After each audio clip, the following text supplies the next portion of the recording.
ഹരേ കൃഷ്ണ.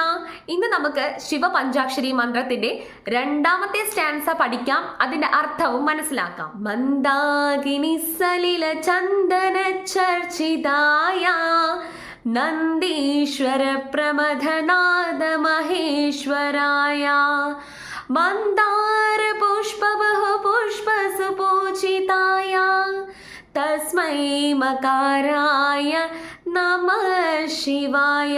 ഇപ്പോൾ ഞാൻ ഉരുവിട്ടത് ശിവപഞ്ചാക്ഷരി മന്ത്രത്തിന്റെ രണ്ടാമത്തെ സ്റ്റാൻസയാണ് കേട്ടോ.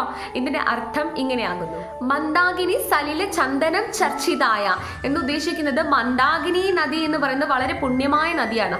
ആ നദിയിലെ വെള്ളം കൊണ്ട് അഭിഷേകം നടത്തപ്പെടുന്ന ഭഗവാൻ മഹാദേവ.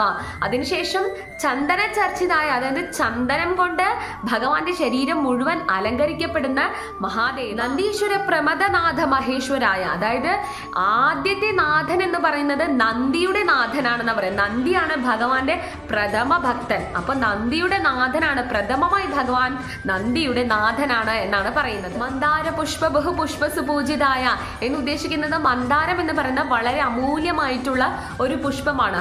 ആ പുഷ്പവും അതിൽ കവിഞ്ഞു കുറേ അധികം മനോഹരമായ പുഷ്പങ്ങൾ കൊണ്ട് ഭഗവാൻ പൂജനീയനാകുന്നു എന്നതാണ് ഉദ്ദേശിക്കുന്നത്. നമ ശിവായ എന്നുദ്ദേശിക്കുന്നത് ശിവപഞ്ചാക്ഷരി മന്ത്രത്തിലെ മാ എന്ന അക്ഷരത്തെ സൂചിപ്പിച്ച് നിൽക്കുന്ന ഭഗവാനെ ഞാൻ എന്നും ആരാധിക്കുന്നു.